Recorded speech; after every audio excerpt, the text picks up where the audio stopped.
Welcome to the Theology Made Podcast. I'm Jordan.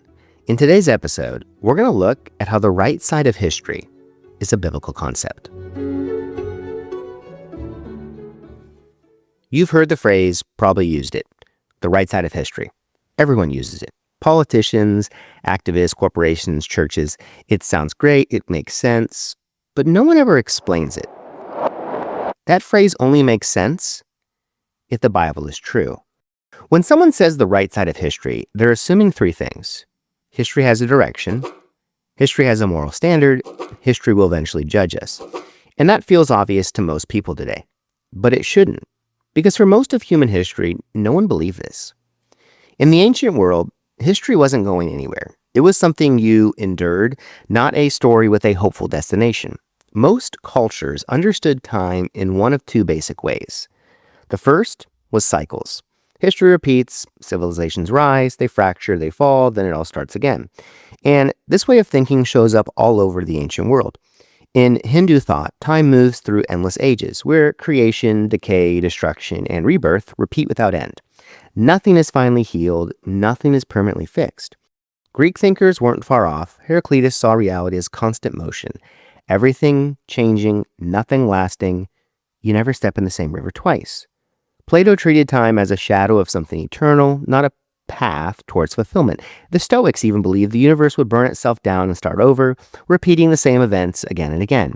History in this view has no moral direction. It just turns like a wheel. You don't reach an end, you just keep going. The second view is decline, that history is a long slide downward. The Greeks talked openly about a lost golden age. Hesiod described humanity moving from gold to silver to bronze to iron, each stage worse than the one before it. The present wasn't seen as progress, it was proof that things had gone wrong. Roman writers shared a similar thought.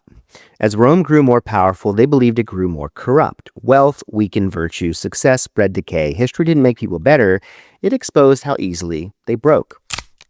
Across the ancient world, the assumption was the same. The past was pure, the present compromised, the future bleak. You couldn't fix history. At best, you could slow the collapse. Whether history was seen as repetition or seen as decline, it never arrived anywhere. There was no right side of history, no final judgment, no moment when justice finally wins. History either goes in circles or it drifts downward. Wisdom meant learning how to live inside the pattern, not expecting the pattern to ever change. And that was the world people assumed they lived in, which is why the later claim that history actually moves forward, that it has meaning, direction, and a final reckoning didn't feel obvious or natural. Because the Bible introduced something radically different. History is linear. It has a beginning, it's going somewhere, and it has an end.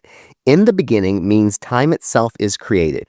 Not eternal, not cyclical. History isn't a loop, it's a story.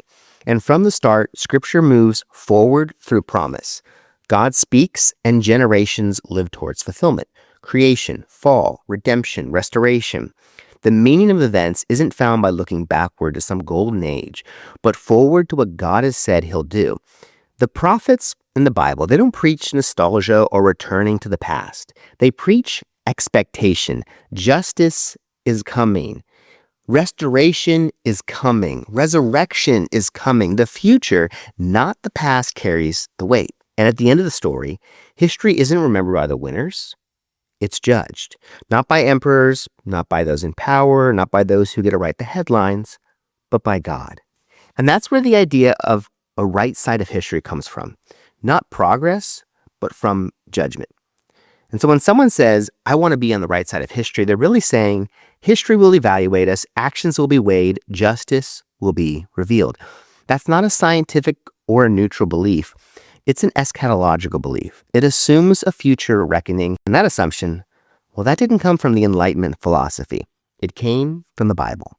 Modern culture quietly replaced judgment with progress. Instead of asking whether something is right, we ask whether it's new. We assume time itself does the moral work for us. Newer means better, later means wiser. The future, by default, is morally superior to the past. But that assumption doesn't hold. Progress explains how things change. It doesn't explain why they're good. Technology can accelerate while ethics erode. We can learn how to do more without learning how to do better. And history, it is full of innovation paired with moral collapse. The 20th century alone gave us electricity, antibiotics, and mass communication, Alongside genocide, nuclear war, and industrialized death, advancements didn't prevent cruelty. In many cases, it made them more efficient. And that exposes the problem.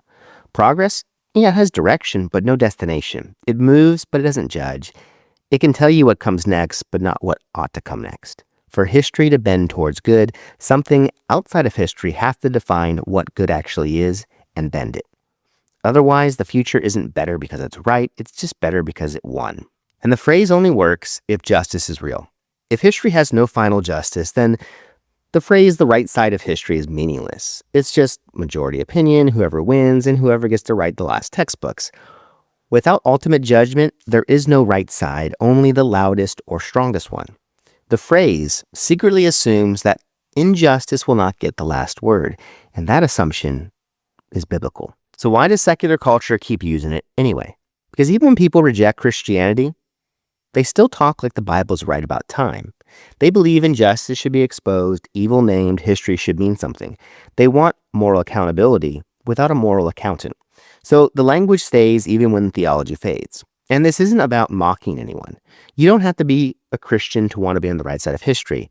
But historically, that idea only exists because Christianity taught the world history matters, justice is coming, truth will be revealed, and power doesn't get the final word.